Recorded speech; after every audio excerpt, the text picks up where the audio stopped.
Gandharva Apsaraha Nagaha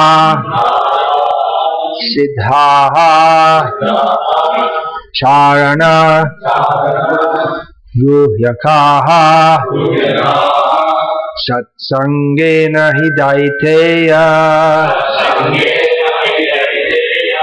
Yatu Dhana Mriga Khagaha Gandharvapsaraso Naga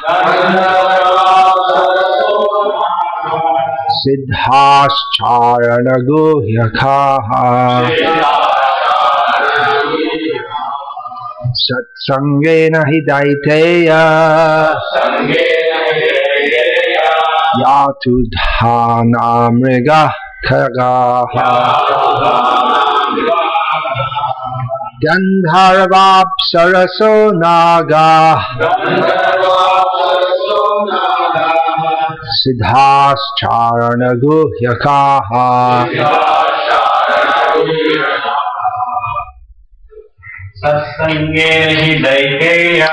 Satsangena Hidaiteya Yatu Dhana Mriga Khagaha Gandharvapsaraso Naga Siddhascharana Guhyakaha Satsangena Hidaiteya Yatu Dhana Mriga Gandharvapsaraso Siddhascharana Guhyakaha Satsangena Hidaiteya Yatu Dhana Mriga Gandharvapsaraso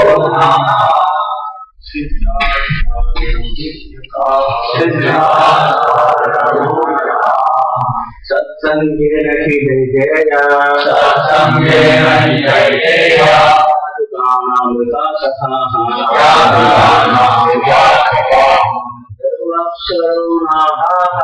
Gandharvapsaraso Naga Siddhascharana Guhyakaha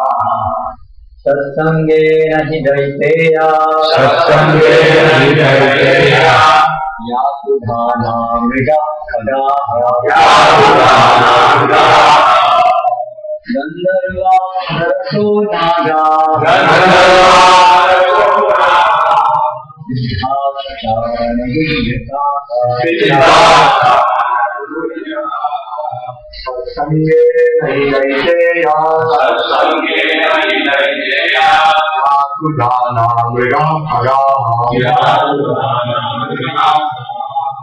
Gandharvapsaraso Naga Siddhascharana Guhyakaha Satsangena Hidaiteya Yatu Dhana Mriga Khagaha Gandharvapsaraso Naga Siddhascharana Guhyakaha Satsangena Hidaiteya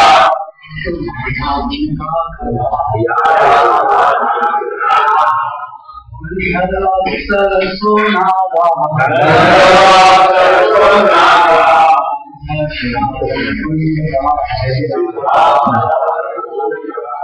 Satsangena,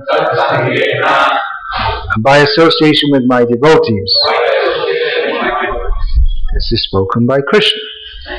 He, certainly, Daitayaha, the sons of Diti, Yatudhanaha, demons, Mrigaha, animals, Khagaha, Does anyone know what that means? Birds. Do you have that in your language at all? No, by reading Prabhupada's books. Comes in your language also. The usual term is pakshi. Also. Not an often used word. Kaga. Traditionally they used to use things. Yeah, so kagaha, birds. Gandharva, Gandharvas. Apsarasaha, the society girls of heaven. That's Srila Prabhupada's. Society girl is Srila Prabhupada's. Well, it's an archaic English way of saying courtesan, which is not exactly a prostitute, but something like that. High-class prostitute, you could say. Nagaha, snakes. Siddha, residents of Siddhaloka. Charana, the Charanas. Guhyakaha, the Guhyakas. Vidyadharaha, the residents of Vidyadharaloka, the residents of Vidyadharaloka. Manusheshu, among the human beings. Vaishyaha, mercantile men. Shudraha, laborers. Striyaha, women. Yeah, obviously these are very general terms, because Vaishya doesn't necessarily mean the merchant community, but it's a general term. And Shudra doesn't necessarily mean laborer. Can be. Laborer, we generally think of someone who just does manual work, but of course it can mean a musician, an entertainer, an artisan, like it's someone who works with stone or goldsmith. Kamina Kayasta is an administrative position, and so on. Striyaha, women. Antyajaha, uncivilized men. Rajaha. Oh, I'm going on here. Actually, I should just read. After this verse, there are other verses which come. Vaishya Shudra Striyontyjaha Rajastama Prakritayas Tasmin Yuge Yuge Bahavamat Padang Praptas Tvastrakayadhavadaya Rishabharava Balirbano Mayaschata Vibhishana Sugrivo Hanuman Riksho Gajo Gridhro Vanikpatha Vyadha Kubja Vraje Gopyo Yagya Patnyas Tatapare. Okay, I'll just go into the translation. There's many of these names anyway. So in every yoga, many living entities entangled in the modes of passion and ignorance gain the association of my devotees. Thus, such living entities as the Daityas, Rakshasas, birds, beasts, Gandharvas, Apsaras, Nagas, Siddhas, Charanas, Guhyakas, and Vidyadharas, as well as such lower class human beings as the Vaishyas, Shudras, women and others, were able to achieve my supreme abode. Vritrasura, Prahalad Maharaj, and others like them also achieved my abode by association with my devotees, as did personalities such as Vrishabharva, Bali Maharaj, Banasura, Maya, Vibhishana, Sugriva, Hanuman, Jambavan, Gajendra, Jatayu, Tula, Dhara, Dharma, Vyat, Kubja, the gopis in Vrindavan, and the wives of the brahmanas who were performing sacrifice. Purport. The Lord has mentioned devotees such as the gopis in Vrindavan and also demons like Banasura to illustrate how he comes under the control of those who surrender to him. It is understood that devotees like the gopis and others mentioned here obtained pure love of Krishna, whereas the demons generally obtained only salvation. Many demons were purified by association with devotees and came to accept devotional service to the Lord as the most important among the various activities in their lives. But the exalted devotees like Prahlad and Bali Maharaj knew nothing except devotional service, which they accept as their very life. Still, the reformed demons are also mentioned so that readers of Srimad Bhagavatam will understand the enormous benefits one may achieve by associating with devotees of the Lord. The demon Vritrasura was the pious king Chitraketu in his previous life, during which he associated with Sri Narad Muni, Sri Angira Muni, and Lord Sankarshan. Sankarshan is here being given as an example of a devotee, because the point of these verses is that by association with devotees one achieves devotion. So he's also a devotee.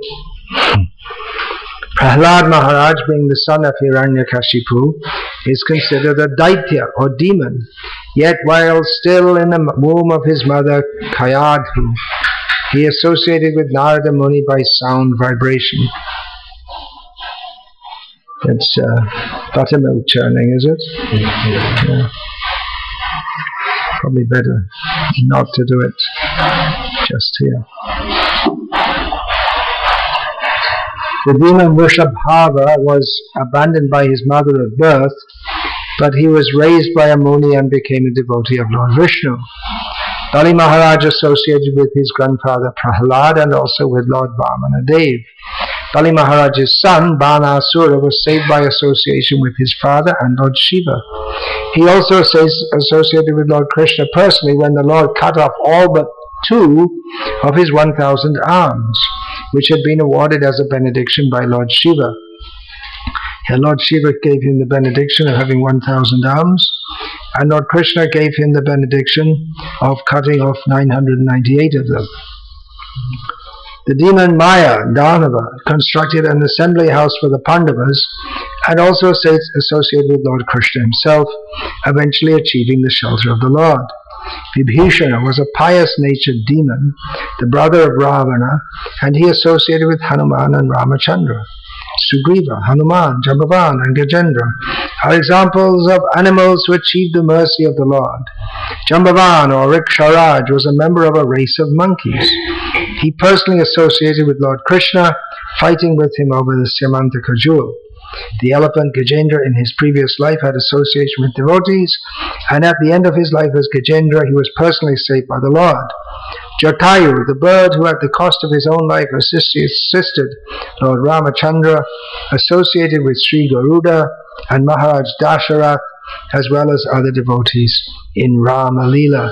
He also personally met with Sita and Lord Rama.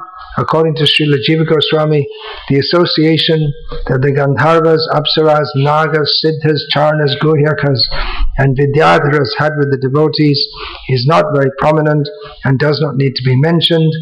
Varnikpata is a Vaishya and his story is mentioned in the Mahabharata in connection with the pride of Jajali Muni. And that's the... Nope, carry on. The importance of association with devotees is illustrated in the story of Dharma Vyad, the non-violent hunter, as described in the Varaha Purana. In his previous life he somehow became a Brahma Rakshasa, or a Brahmana ghost, but was eventually saved. In a previous Kali Yuga he had the association of a Vaishnava king named Vasu. It's well known if you go through Mahabharata and Puranas. This what is it? Upachari Vas. The lady Kubja associated directly with Lord Krishna, and in her previous birth she had associated with Sri Narad Muni. And in a previous birth she was also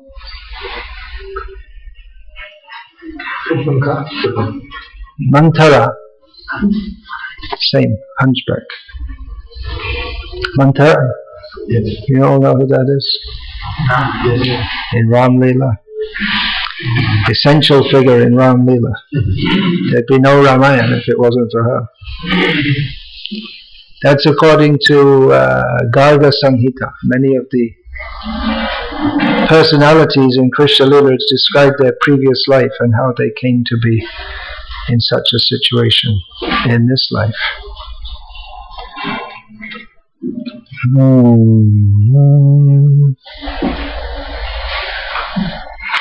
The gopis of Vrindavan rendered service to saintly persons in their previous births.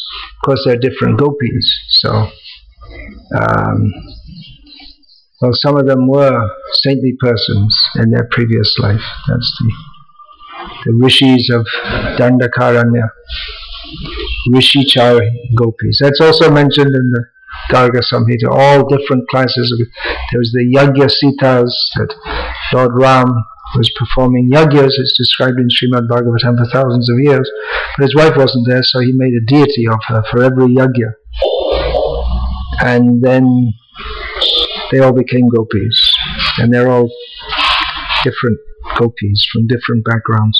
When Ram went to Mithila, the city of Janak Maharaj, then not only Sita was there as a young beautiful girl, there were so many others, and they also desired to join Lord Ram in his Leela, so they also became gopis like that. So there are many different gopis from different backgrounds. Means apart from those who were already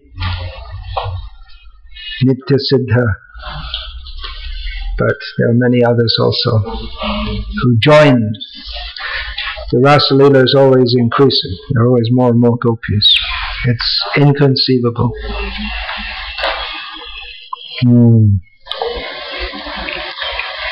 Having had ample association with devotees, they became gopis in Vrindavan in their next lives and associated with the eternally liberated gopis who had descended there.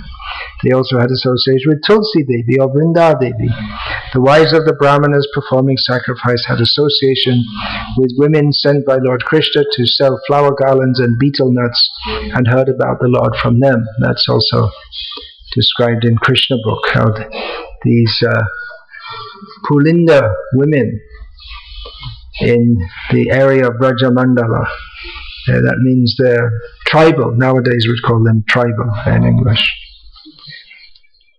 So they're also there, and they're also attracted to Krishna. It's presumed they were quite ugly. And they were supposed to be very lusty because they're very low class. So Krishna embraced the gopis, and some kumkum would fall on the ground from the gopis' breasts, and they would smear that on their breasts, and then their lust would go away.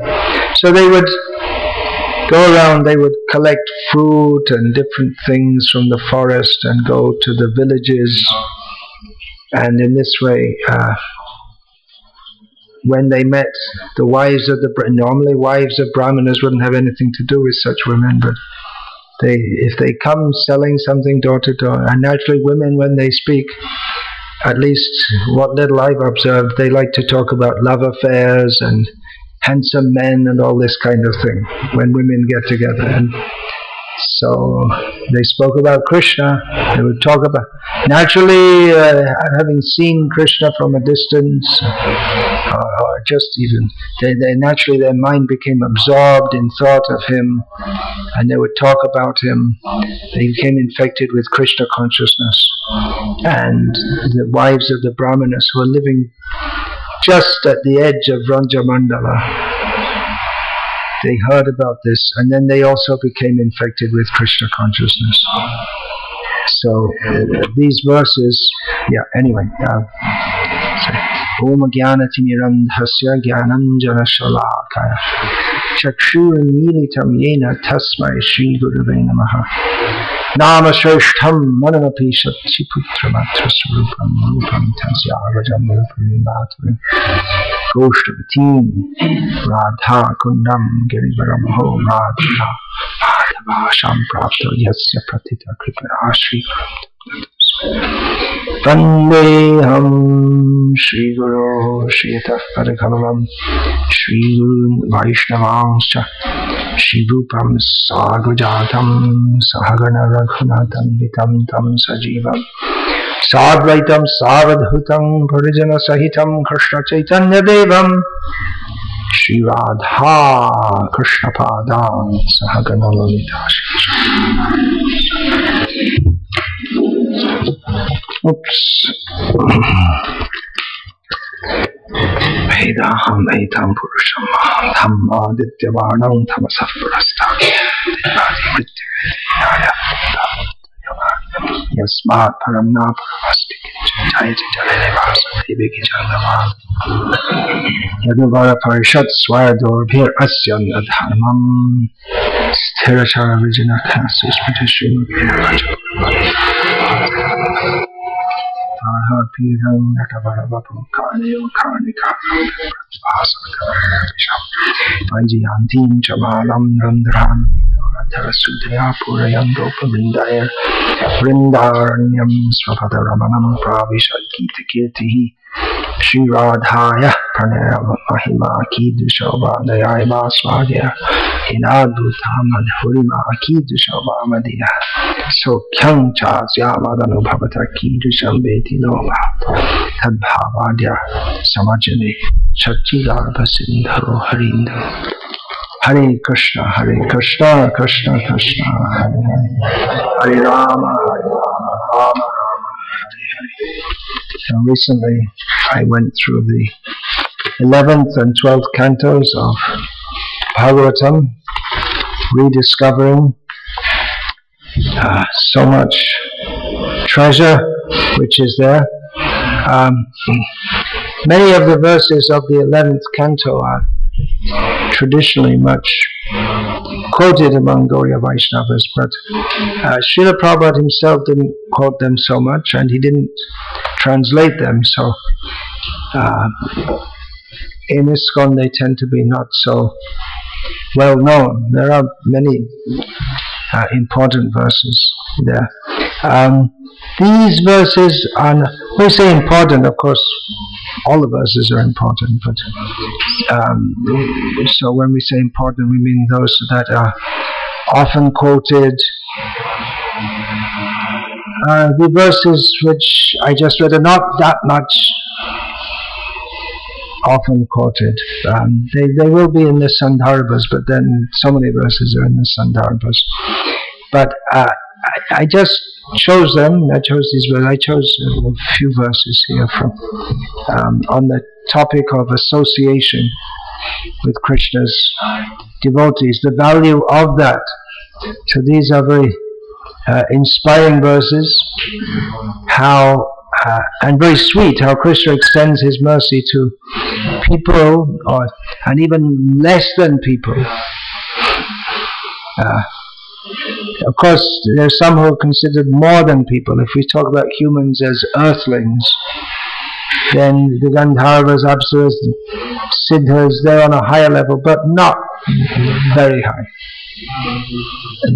They're not real full-scaled demigods. Sometimes they're called upadevatas. They're not really the topmost. But they're considered higher than the humans. Snakes, vulture. A vulture is considered inauspicious. If a vulture comes and lands on the building, that's considered very inauspicious, because their business is to find some dead body and eat that. So it's not a high birth.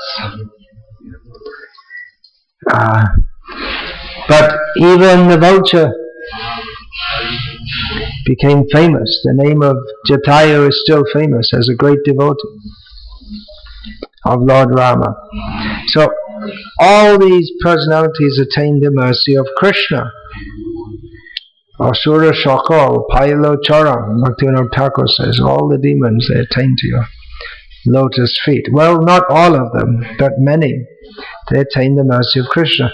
So that's very inspiring for us. Of course, in the present age, everyone who is a devotee of Krishna is from a fallen background, because everyone in Kali Yuga is fallen. Of course, everyone in the material world is fallen, but in Kali Yuga, everyone is fallen. We have divisions of high class and low class, but if any of us were transported back in time, say 200 or 300 years in India, every one of us would be considered completely low class. Speaking English, that in itself would be considered extremely low class. Nowadays it's considered high class. Why don't I speak the language of these lectures? Things are wearing sewn cloths, very low class. Wearing shoes, well, for Kshatriyas it's all right, but for Brahmins, and all these things, even this processed sugar, even non-indigenous vegetables and fruit, to eat that. Red foods such as red papaya, watermelon, just even any of these things, if you did, then you'd be considered immediately very low class. And what to speak of getting what is considered now very high class, to be educated in all this materialistic Western education, that would be considered a total disqualification from any civilized society. I just read yesterday one of our devotees, one of Prabhupada's disciples, in the 1970s. She's from America, so she went with her sons to Radha Kund, and it's very hot, and one of her sons begged some water from the house of some Babajini or Vairagini or whatever you want to. There's no such thing as Babajini. I'm just Tyagini. And so she gave the glass of water. He touched to the lip, and one Vairagi stand there and say, this lecture touched your cup. You gave water, so I'll never see you again. They were so strict about caste and all this kind of thing. That was in the 1970s. It was just considered automatically, by being a Westerner, one is totally fallen. Because to take birth outside of India is itself fallen. So then if you cross the ocean, you become fallen by going to such impious places. Of course, India itself, what was previously considered Srila Prabhupada said the whole world was Bharat, but even up until a recent time, what is now Pakistan, that was the pious place. The Sindhu River is there, and the ancient civilization Takshashila, that was there, and Bhakti Saraswati went there for preaching. It was just part of India, and then all of a sudden it's become inimical to India. And if we read that book, Breaking India, by Rajiv Malhotra and Aravinda Neelakantan, you will see that they want to turn the whole of India into Pakistan or something. And look what they're doing in Syria and Iraq. It's all American foreign policy. So anyway, we didn't come here to discuss that, but these are issues we should also be aware of, because India is the land of Krishna. In this world is where he comes to. So we're going to keep it like that and not make it into one big Pakistan. So anyway, the point I'm making is that in this age, we're also, the Chaitanya Mahaprabhu comes to save the fallen, and everyone is fallen in Kali Yuga. So maybe we don't appreciate so much the import of these teachings, that even the most fallen people, not just one or two, but many, are delivered to Krishna consciousness. Krishna is so merciful that by the association of his devotees, even persons who are totally unqualified, they can achieve the highest perfection. But it is something exceptional, because it's expected that the high class people, they will take to Krishna consciousness. And that's also indicated in the very section of Bhagavad Gita where Krishna himself says that the low class people can come to me, which imam hi partavya pashacha yepi syu papayo nayaha sriyo vaishas tatha shudras tepi yanti paramgatim. These verses are very controversial nowadays, especially the word striya in there. But Krishna says, those who take shelter in me,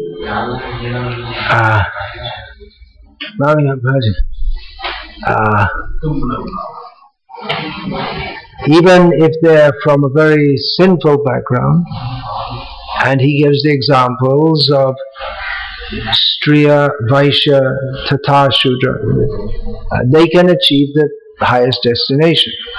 So Shudra, we can understand that's very low.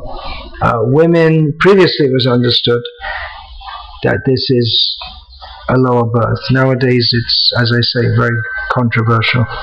But why Vaishya? And once Srila Prabhupada was asked about this, and he said because they're they're just interested in money. They're materialistic. So Krishna says they can come to me. But then in the next verse, King Puna Brahmana Punya Bhakta Raja Shayastata Anityam Asukam Lokam Imam Prapya Bhajasvamam.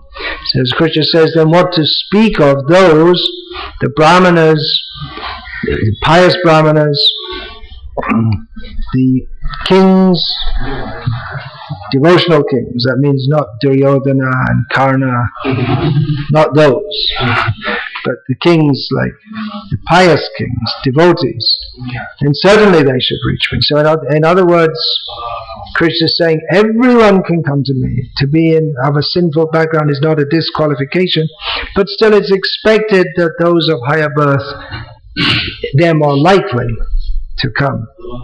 So in the 11th canto of Bhagavatam, which is where these verses are from, there's a lot of discussion about the modes of nature, how the mode of goodness is conducive for self-realization, for Krishna consciousness. But then Krishna throws in this thing and says, well, anyway, if you associate with devotees, then you can, all this mode of goodness, and he doesn't say the mode of, you have to forget the mode of goodness, but he says that you can immediately Manchayovya Vicharena Bhakti Yogena Sevate Sagunan Samatitaitan Brahma Bhuyaya Kalpate. That again comes. This verse again comes after discussion of the three modes of material nature, the superiority of the mode of goodness, but somehow or other, if we can come to the level of unalloyed, undeviating devotional service, then automatically we cross over the three modes. Even persons in the Rajagun, even in Tamagun means the animals are generally considered to be largely in Tamagun, because they have no sense of discrimination, right and wrong, no higher intelligence, simply concerned with eating, sleeping, mating and defending. Ahara drabhayamaitanam samanimetat pashubhya naranam. So, and also the vicious demons who are simply interested in giving pain to others, they're considered to be in the Tamaguna. And humans in general, they're considered to be in Rajaguna. There may be a small population of Brahmanas may be in Sattvaguna. But those, anyway, whatever situation one is in, if one gets the association with of devotees, they can come to the highest platform, full devotion. So in devotional service, there's no, we don't emphasize this caste, who's of a high caste, this, that. Although in up until a recent time, it was very prominent in Indian society, and unfortunately based on birth, but it was based. There was this Brahman, Kshatriya, Vaishya, Shudra division within human society based on only on birth. But that is part of Vedic culture, and Krishna himself upholds that. For instance, when the Brahmana Sudama comes to his residence, although Krishna is an opulent prince, he gives respect to the impoverished Sudama, and to Narada when Narada comes, because Narada is a Brahmana, and so there's very much consideration of hierarchy and stratification. According to in Manu Samhita, there are various categories of various conditions which are given. The Brahmanas, they give most importance to knowledge. They respect someone who's got more knowledge. The Kshatriyas to those who have more power. The Vaishyas to those who have more wealth. And among the Shudras, the only consideration is age. Someone who's older is considered among their own class. So there are various criteria, that's the word I was looking for. Various criteria, and the Brahmanas, among devotees, purity. But there's also consideration of position, and Srila Prabhupada upheld that. He wanted that because it's necessary for human society or even devotional society, and it also facilitates an exchange of relationships. If everyone's all the same, it's supposed to be on the same level, then no one has any regard for anyone. But we see in Chaitanya Mahaprabhu's pastimes, Chaitanya Mahaprabhu is recognized by everyone, and those devotees who are very close to him are also respected. Even Rupa Goswami, when he comes into the assembly of Chaitanya Mahaprabhu's devotees at Puri, Rupa Goswami bows down to them all, and Chaitanya Mahaprabhu tells them, you all give him blessings.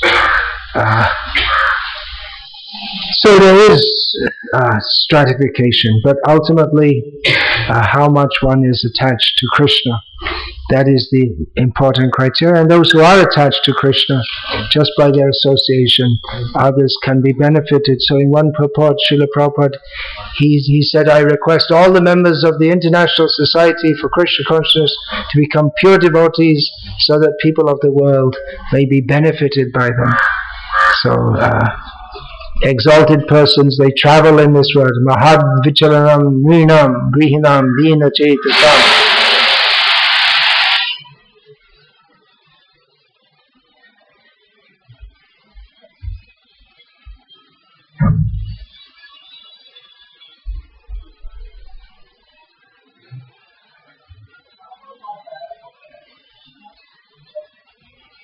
Well, that was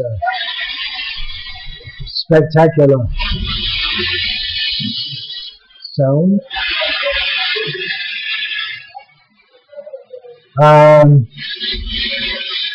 This half verse which I just spoke was spoken by Nanda Maharaj when Garga Rishi came to his home, and Nanda Maharaj said to him that great persons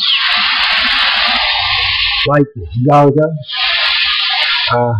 they move around on the surface, they move around on the earth for the sake of uplifting persons like myself who are grihastas of low consciousness.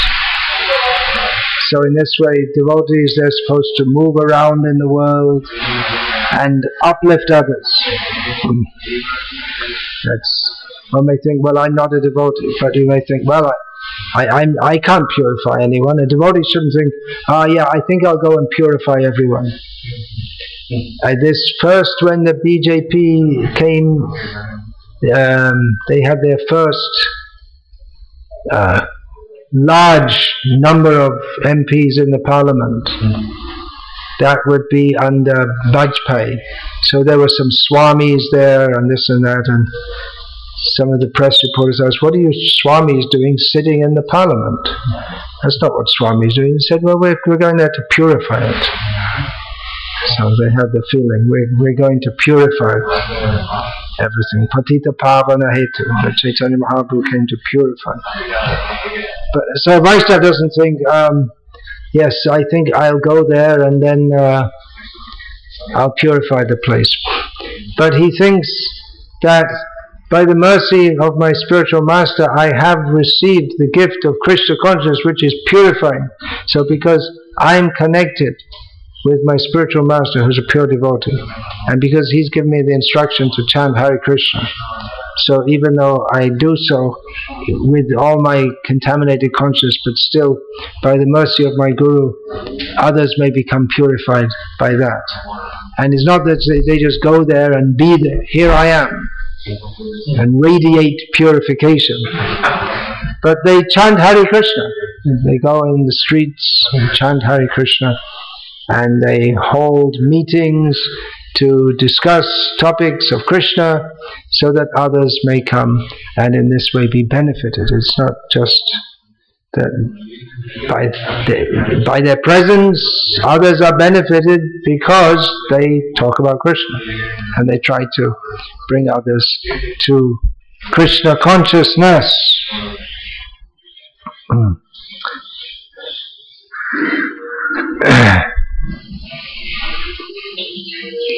So, in the verse just after this, Krishna says, after these 4 verses which I just read about how people, non-people, birds and elephants, all kinds of living beings achieve perfection by association with devotees. So Krishna, after this, I just read verses 3 to 6 of chapter 12 of the 11th canto of Bhagavatam.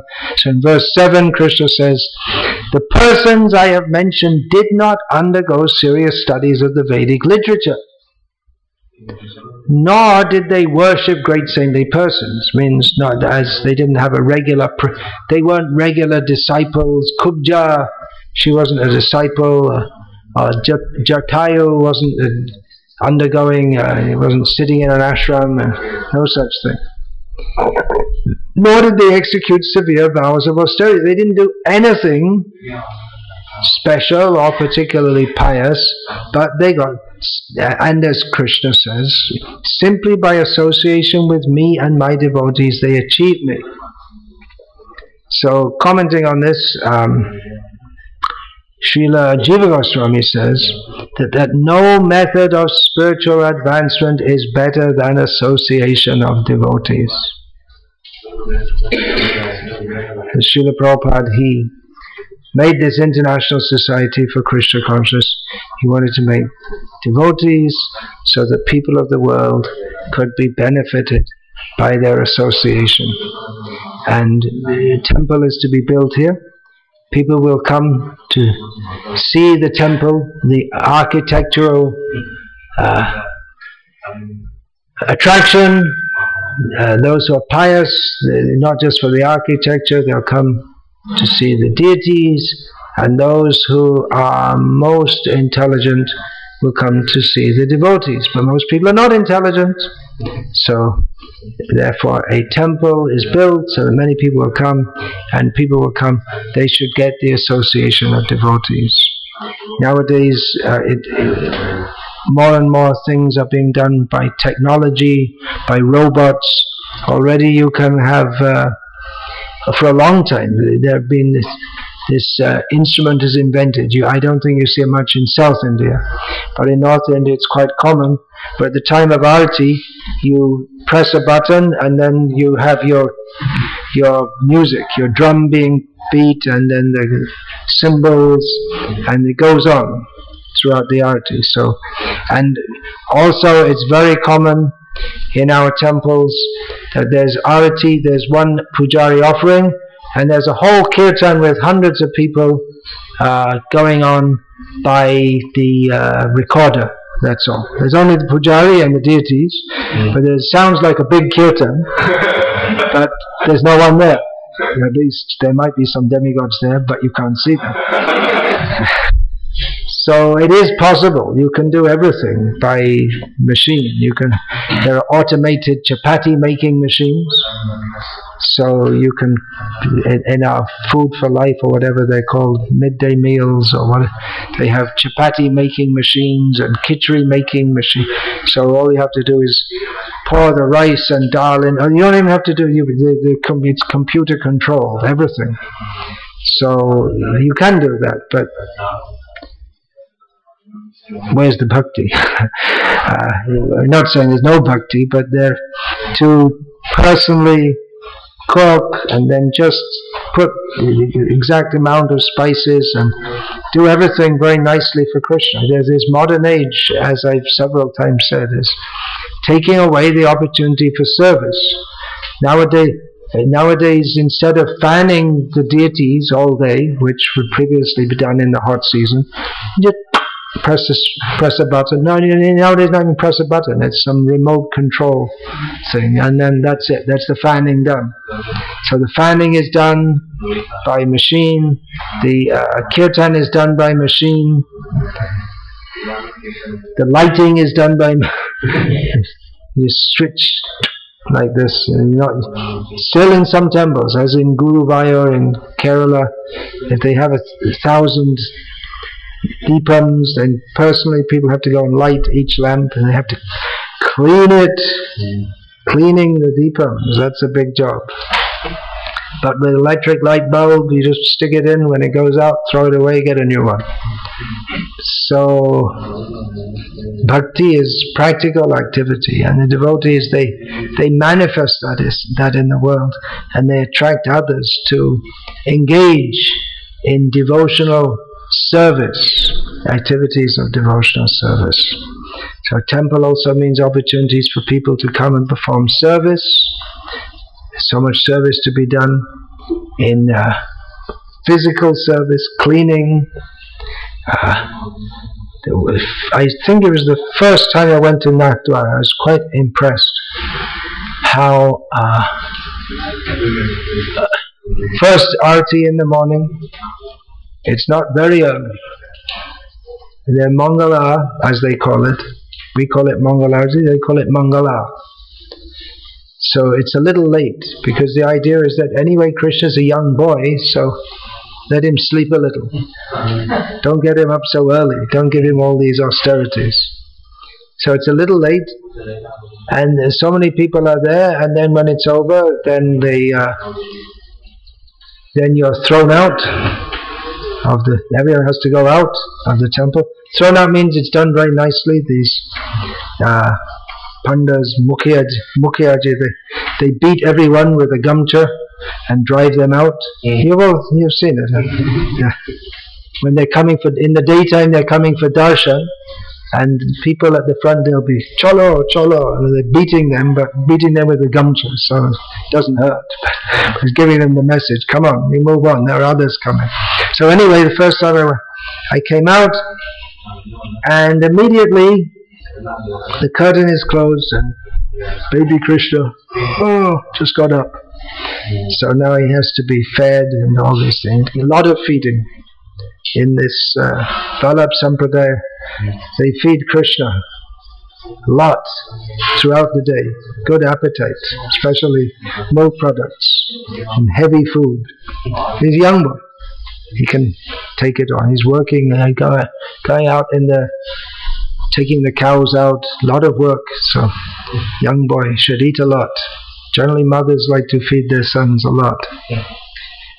So yeah, I saw it, and immediately it's finished, and then you see these men, they're obviously rich men. They have this very thin khadi cloth, nicely starched, which that means high class, with the gold, what do you call that, button?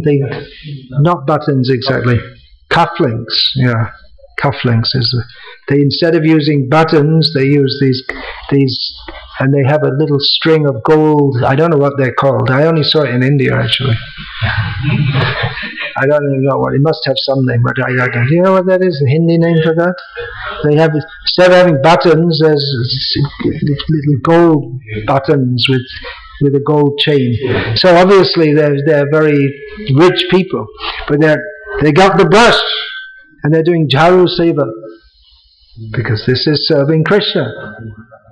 So the temple gives the opportunity to serve Krishna, and particularly because they are rich people, I would guess they take special pleasure in that, because they can't, by their social position, they're not allowed to serve anyone, even if they wanted to. Then it's just in the caste system or Vedic society, you're not allowed to do menial service. That is the dharma of a Shudra. You're not allowed to do it. But they like to do it for Krishna. Everyone can do it for Krishna. Ambarish Maharaj personally cleaned the temple, even though he's the king. The mayor of Puri, the king of Puri, not the mayor. The king of Puri personally cleans Jagannath's cart. And when Prataparudra Maharaj did that, then Chaitanya Mahaprabhu became very pleased. He said, oh, he's doing Tucha Seva. Tucha means insignificant, but for Krishna, it's very significant. And Maharaj Prataparudra would have thought that he's ruling the whole kingdom, but for him, more important is to sweep in front of Jagannath. So Chaitanya Mahaprabhu became very pleased with that. Why? Because it's a mode of devotion, showing oneself to be very small. So association with devotees is very powerful. These verses, Jiva Goswami comments that one may serve the devotees of the Lord through ceremonial worship. That means doing, just like when Garga Muni comes to Nanda Maharaj, or when Sudama comes to Krishna, then welcome him, sitting down, wash his feet, dry his feet, offer him something to drink. Actually, in Vedic culture, you can give water, but better to give this some argya, nice scented water with so very nice ceremonial worship, or just by associating with them, just by being with devotees, one becomes purified. Association with pure devotees is sufficient for self-realization, because one can learn everything about spiritual advancement from such devotees. By such devotees, they'll teach you verbally, and just by being with them, one can know what it means to be a devotee. So Srila Prabhupada, again, Harishari Prabhu gave that is a living Bhagavatam. He lives. There are two kinds of Bhagavatams. Ek Bhagavata Baro Bhagavata Shastra, or Bhagavat Bhakta Bhakti Rasa Patra. There are two Bhagavatas. Bhagavata means that is which is in association with Bhagavan. And actually you can say that there's also Bhagavat Katha, Bhagavat Kirtan. There may be, it could be used as an adjective for so many things, but principally Bhagavat means the book Bhagavat. So that's important. Ek Bhagavata Baro, the big one is the book, because that gives the standard, that defines who is Bhagavan, who is a devotee, what is bhakti. And one more is the devotee, who's called a Bhagavat. Devotees are, up to the present day, devotees are called Bhagavats, or in North India, Bhagat. They made it shorter. So Bhagavat. So the devotees, they personified the teachings of the Bhagavatam. Here there's a list of so many great devotees. So many devotees have been some names, some personal names have been given, and some classes of devotees have been given. Some names: Gajendra, Hanuman, Vrishabharva, Dharmavyad, Tuladha, and then there are others: Guhyakas, Charanas, Apsaras. But in a pure devotee, you see in Srila Prabhupada, all is, yes, Yasti Bhakti Bhagavatya Kinchana Sarvari Gunais Tatra Samasate Suraha.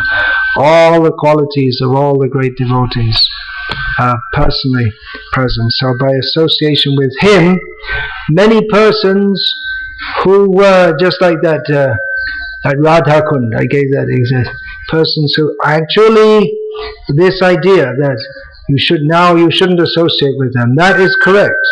You shouldn't associate with such people. You become contaminated if you associate with these. But because they're devotees, if it's just an ordinary American, then no, don't associate. That will spoil you. But if they're devotee, even they're from such a background, they can purify the whole world. So this is a very important teaching also, because to consider a Vaishnava, he's very low class. Vaishnava jati buddhi. That's naraki buddhi. One who considers a devotee in terms of their background, their bodily and social, cultural background, such a person is an offender. Srila Prabhupada, when he first brought his Western disciples to India, many people welcomed them, and many people were very skeptical about them, because culturally they were still acting and in many ways thinking, it seems, like Americans. It is very low class. This is even, this must have been, 20 years ago. Whenever it's in the past, I say 20 years, about 20 years ago. One of my godbrothers from America, he was at ISKCON Baroda, and then some cow from outside had come in. So he took off his shoe and from behind beat the cow to go outside. So you just don't know. And then there was another sannyasi from Canada had come with a group of devotees at Baroda, ISKCON. There are these benches outside. So one of the women in his party was sitting on the bench, and he just sat down and started talking to her. Sat down next to her and started talking to her. He didn't think that, well, I'm a sannyasi and I shouldn't sit next to him, especially in public, especially in the temple in public. But he never saw such thing. And this was after 20 years of Prabhupada, since Prabhupada came to teach, and still they hadn't picked it. And they still didn't pick up anything more since then. Hare Krishna. And in fact, our Indian devotees, they think, it's Western, it must be right, and they're losing all their culture. In fact, we often see that people from, they come to ISKCON from a cultured background, and then they look in India. Cultured background means in India. And then they lose it by coming to ISKCON, because we're modern. Anyway, that's another subject. So, Srila Prabhupada, some people pointed out, these aren't, Prabhupada said that in Vrindavan, if our devotees drink by touching the lips to the cup, just for that, everyone will reject them. They're uncivilized. Just for that. What to speak of really gross behavior. So many things. I just read yesterday, one of our sannyasis went to the house of a very big rich man. He's a sannyasi actually from New Zealand, Prabhupada disciple. And the rich man was doing his puja, so the sannyasi said, "You'll go to hell for keeping a sannyasi waiting." And the man was really upset, and he had some big dogs, he said, and chased all the devotees away. So they uncultured in terms of proper culture, and we find many Mayavadis who are actually very, very cultured in their behavior, even today. Their general behavior, they know how to behave as a sadhu. I'm not talking about the famous ones, the bogus ones who become, but there are, up to the present, Vaishnavas, non-Vaishnavas, they know the culture. Oh, that just, I said Vaishnava, that brought to mind one of my godbrothers. He visited one of these Madhva sannyasis, a young man, he was in his 20s at the time. So they had these padukas, wooden shoes. So he had this sannyasi, Madhva sannyasi, had the shoes outside the room, and our devotees were going inside. So this godbrother of mine from America saw the shoes, stepped into them and said, "Hey Swami, these are really good shoes." And another devotee who was with me told me this. And the Swami says very coolly, "Oh, so now they are yours." so very cultured. He didn't get upset or anything. So it's a fact that our devotees were very rough, but Prabhupada defended them. He said, no, they are sadhus. They're first-class sadhus because they're chanting the holy names and they're dedicated to Krishna. So all this rough edges, we may say, lack of culture, that's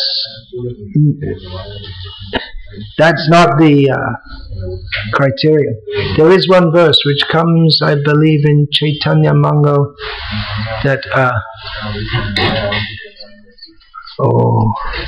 King Ugrasena, King Puri, what manliness did Ugrasena have?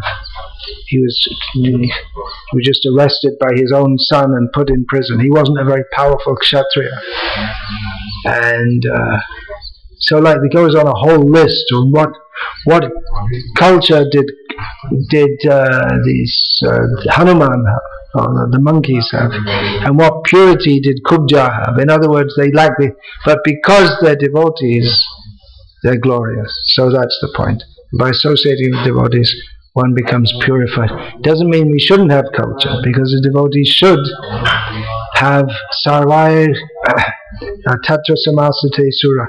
They should have all the qualities of the demigods. They're cultured people.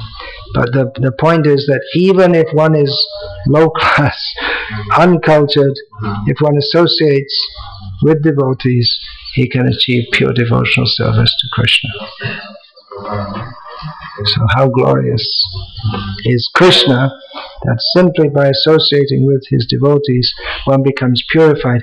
And that's actually the point of this verse. That's another famous verse. Kirata hunandra pulinda pulkasha abhira shumbha yavana kasadaya yinecha papaya dapashraya shraya shudyanti tasmai prabhavishnave namaha. So this verse describes the glories of Krishna. And it says that even all the low-class people, a list of low-class people, the Chinese, the Greeks and Andhras, oh, sorry for any Andhra people here. It's mentioned there in the You're from Gujarat, but Chaitanya Charitamrita also says Paschime Lok Shabmura Anacha. For the people on the western side, they're all Mudha, Anacha. So that was referring to the western side of India. So don't laugh at the Andhra people. So anyway, all these low-class people, they can be purified by association with the devotees of Krishna. Just see how powerful Krishna is. That even not by his own personal presence, by his devotees, people become purified. So Hare Krishna. Go and deliver the world.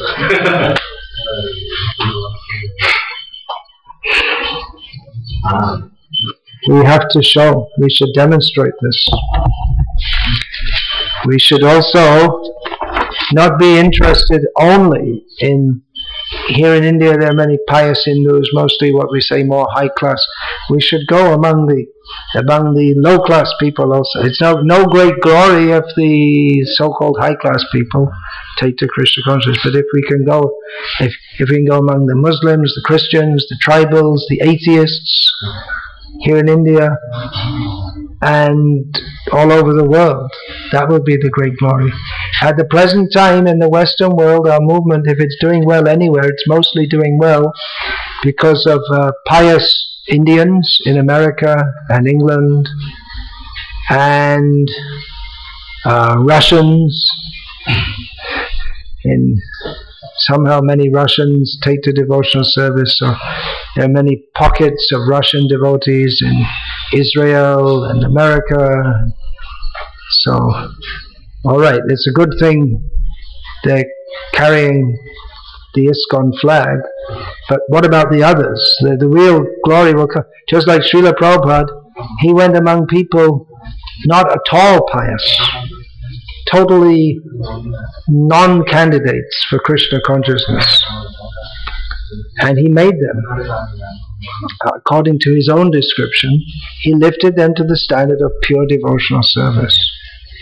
So that's our challenge. It's not such a great credit to, I'm not saying it's bad or wrong or that it's just something very easy, but it's not such a great credit to that our movement is widely spread among the more sophisticated class, but for everyone, and that's Varnashram also, engaging everyone. Hare Krishna. Any question, please? On modern ISKCON, sometimes Indian leaders, they are criticized for a devotee, they are not. Sometimes in India, our devotees, the leaders, they criticize that the Westerners are not properly behaved. They are not encouraging to take shelter of such a devotee like this. And they're not encouraging to take shelter. I don't know exactly what you're talking about, but yeah, in general, Acharya means to one who Achinoti Yashastrani Acharya Stapyatyapi Swayam Acharate Yasmad Acharyas Tena Kirtitaha. Acharya means one who knows the scriptures, lives according to them, and teaches according to them. So scripture, cultured behavior means according to Shastra. So that's normal human behavior. They're saying that uncultured people can take to Krishna consciousness by association of devotees doesn't mean that we don't have to cultivate cultured behavior. Cultured behavior means according to Shastra. That is favorable for devotion, and then in all the Bhakti Shastras say we should. They give so many directions. You keep Tulsi or a saintly person on your right side. You don't walk with them on your left side. So many details like that. So this is favorable for devotion. So in general, we should approach an acharya who can teach us all these things. So generally, it should be like that. Yeah.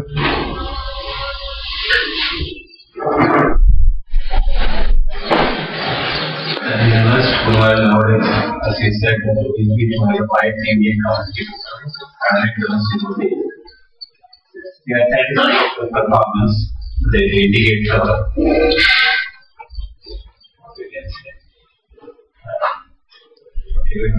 Shruti or Gora. But on the other hand, in India, we see that still the higher caste people. In India, we are making only devotees from middle category.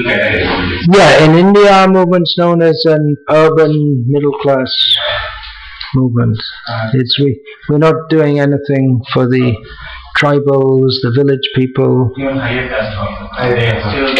and the very high class people they have no interest. Yeah. I feel that We can't just divert our attention. But what is very high class in India? It means who's got money. Vitameva Kaloninam Guna Achara Guna. It means like Amitabh Bachchan or someone like that. He lives close to our ISKCON temple in Bombay, Juhu, never comes. He's just round the corner, less than a kilometer away, never comes to the temple. I'm not speaking about them. What do you mean by the very high class people in India? They don't want to come. Oh, you mean they... Still, we are not... Well, people are in caste consciousness. They won't want to come because we have tribals as pujaris, and for them it's... They don't like that. But one reason I say is that I feel that we distribute prasad to everyone. culturally we do not still pick up some parts. Culturally, yes.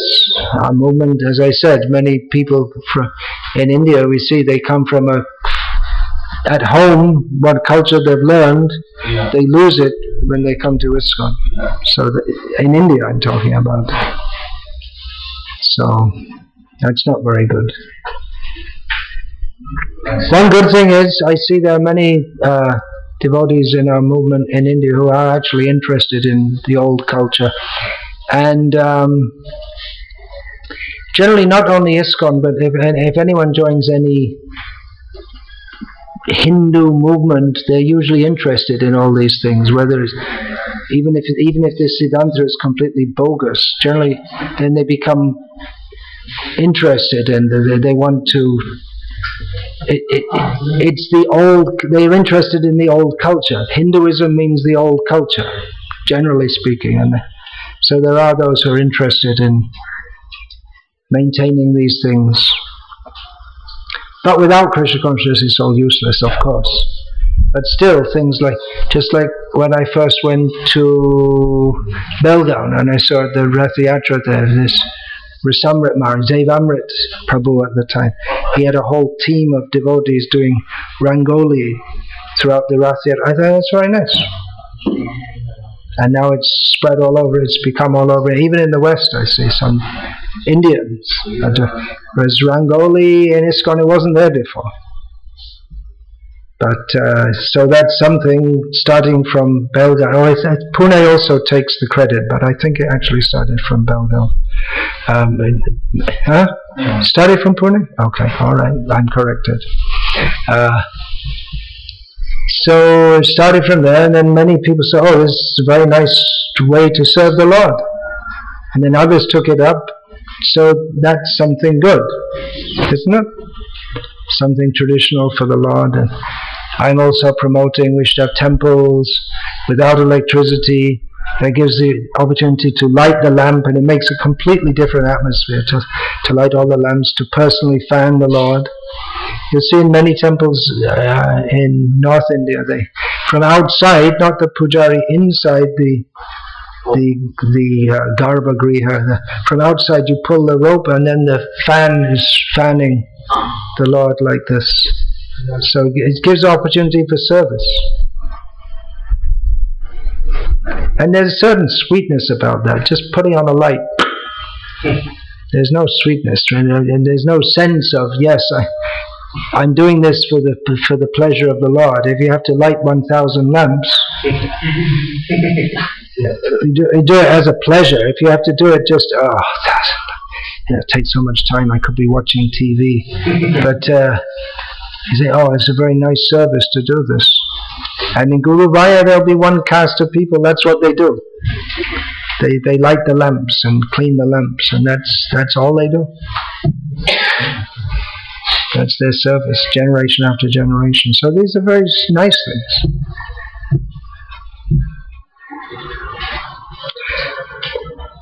Hare Krishna. Okay, please speak when you understand. I think during Deepatan is very nice atmosphere. Yeah. Very sanctuary atmosphere. Yeah. Everywhere, in all temples and in almost. Yeah. Guru, here, Khagas and Vikas all are getting benefit by association of pure devotees. So what about this deviating and sentimental devotees? These also get benefit. Do people get benefit even from those who are devotees but they're deviated or just sentimental? Well, according to the level of the devotee, the benefit will be there. But there, we see our own Krishna conscious movement that Srila Prabhupada's potency has worked even through very neophyte devotees. He would send devotees, you go to Japan, you go to Fiji, and they themselves may not be very strong even in following the regulated principles, because they had faith in Prabhupada and went on his order, people became devotees. In Russia, Srila Prabhupada met one boy, preached to him for 1 or 2 days, initiated him, and he spread Krishna consciousness all over Russia. He was making devotees by 2 methods. One was by preaching, another was by impregnating different women. And I hope their children became devotees. So, but he spread Krishna consciousness also. Prabhupada's potency was there. And George Harrison, Prabhupada encouraged him to promote. Prabhupada gave a lot of importance to George Harrison. He mentioned him in his book, Upadesh Amrita, not directly, but it's clear he's referring to him. Because he saw George Harrison, he wasn't in the Jayam Vishnu Pad Paramahamsa class.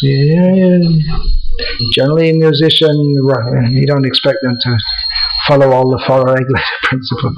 But Prabhupada's potency worked through him. Many of my godbrothers, they say they became inspired by George Harrison. I wasn't inspired by him. In fact, when he came to the manor, Bhakti Vedanta manor in 1976, he was there once. Everybody said, "Oh, George Harrison came, we should go and see him." I deliberately avoided seeing him because I thought, so what? My chance to see George Harrison.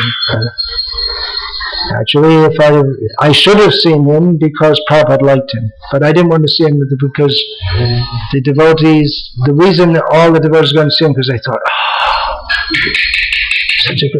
such a great person from material viewpoint. They gave him such importance. So, yeah, a great devotee there, potency. Chaitanya Mahaprabhu's potency is going on. He left this world 500 years ago, but his potency is going on. So it may, and so many devotees, they in early life they had some contact with Krishna consciousness at some level, and later they come into association of seriously practicing devotees, and because of that background they take it up very seriously. There are many. One of your godbrothers in England, he was raised by his mother. I don't think he even knew who his father was. His mother was a hippie, but she used to come to the Rath Yatra in the 1970s. She was never a devotee fully, but she did some service, this and that. He remembered that in his childhood, and later in life he took up Krishna consciousness seriously. So his mother, because she wasn't a serious devotee, but she had some affinity for Krishna consciousness. So he became benefited by that. So yeah. We may say deviated devotee there, but still their situation is, unless they have some seriously envious oppositanta, their association is definitely, although their whole life is definitely better than someone who has no interest in Krishna consciousness. If they have a seriously wrong understanding, for instance, that I am Krishna and these young women, they're gopis, so let us dance. That's a serious misunderstanding. And one may be benefited by associating just by hearing the name of Krishna, but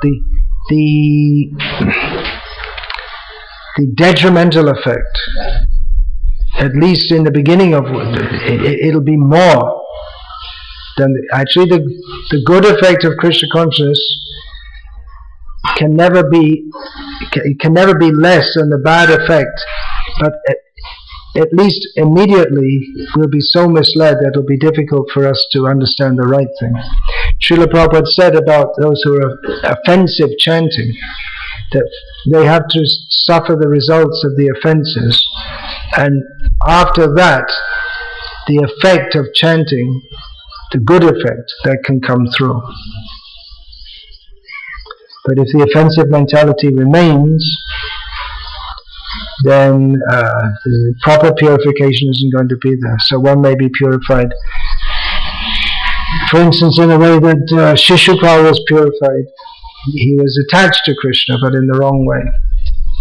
So bhakti should be anukul. It's important to associate with devotees who are properly situated in service to Krishna. That's always recommended. Hare Krishna.